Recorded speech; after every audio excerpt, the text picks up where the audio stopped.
You begin to then obviously have political regionalism with this. The New England and northern states in general, which were the commercial, financial, and trading states, they started to gravitate more into the Federalist camp and Federalist way of thinking.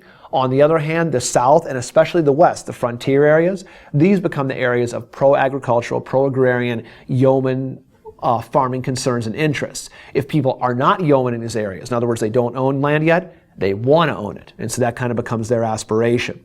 And Washington, in his farewell address, recognizes the spinning off that's going on in the nation. And he gives the American people two pieces of advice, which show up periodically on the multiple choice part of the exam.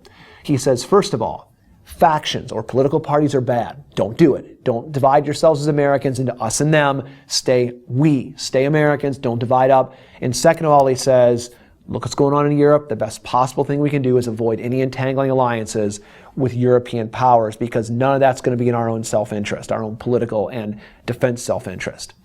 The first part of his advice we ignore almost right away. We fall into faction. The second part of his advice, no entangling alliances, that's going to have great staying power. That's going to be about a century worth at least of staying power, as we shall see. When the first presidential election comes that does not involve Washington, after he serves 2 terms, John Adams, his vice president, runs as sort of supporting his Federalist ideas against Thomas Jefferson, and Adams wins.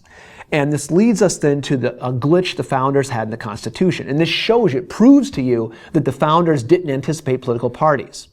The way the Constitution is originally written, the guy who gets the most electoral votes, he becomes president. The guy who gets the second most electoral votes becomes vice president. In our current context, that would mean that no matter who won or who is winning or who is going to win the election of 2012, that either Barack Obama will become president of the United States and Mitt Romney will be his vice president, or vice versa. And in our current political context, you can see how problematic that is going to be. But it shows you something. Think like a historian. It shows you the founders anticipated Americans as small r Republican, virtuous, independent citizens coming forward and representing their nation. The founders did not anticipate us spiraling off into competing factionalistic camps. And this is going to have some serious political consequences about 2 elections down the road from 1796.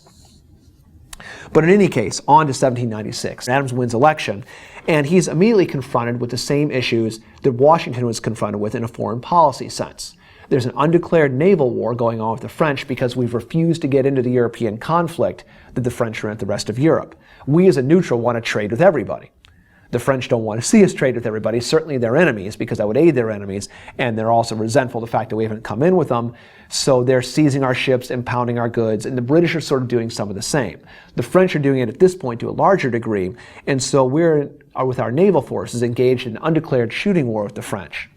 We send ambassadors to deal with this, to try to negotiate our way out of these sort of hostilities that are undeclared hostilities. And our ambassadors meet with 3 French ambassadors who are nameless, Ambassador X, Y, and Z, who basically demand a bribe. They demand a bribe for the right to even just talk about this. They said, well, think about it.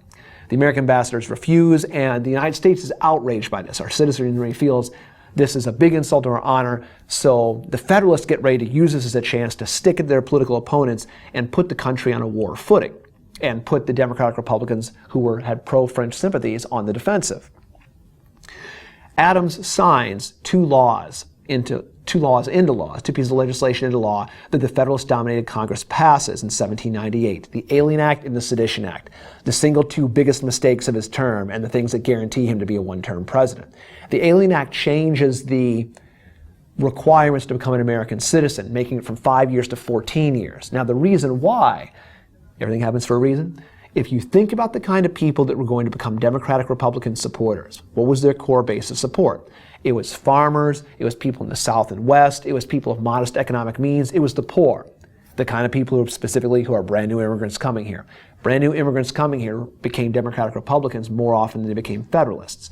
So by changing the voting requirement and kicking it down the road, you're telling anyone who comes in, well, you can't vote for a while, so you can't participate in the elections, which is going to forestall the growth of the Democratic Republican Party.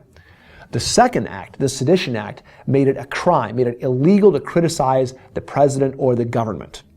And as such, this was then used as a club to go after a political club, to go after the opponents of the administration. So the intent of these acts was to muzzle the political opponents of the Federalists. The result is it blows up in their face enormously because the Democratic Republicans, they turn to the American people and they say, see, we told you so. This is why we, the Democratic Republicans, believe in strict construction. If you give a government the power to determine the limits of that government's own power, they'll do whatever they want, and you can have tyranny here just like you can have tyranny under a king in England. And the American public largely is freaked out by this. They're shook up by what they see as being a dangerous step towards the tyrannization of America. And the enormous backfire of this is going to be a Democratic-Republican landslide and victory in the election of 1800. To set the stage for this victory, Thomas Jefferson and James Madison both write and introduce to the state legislatures of Kentucky and Virginia, respectively, legislation that's going to argue for an idea that's going to be with us for many more lessons. An idea that says that states don't have to follow federal rules or laws that they don't want to follow.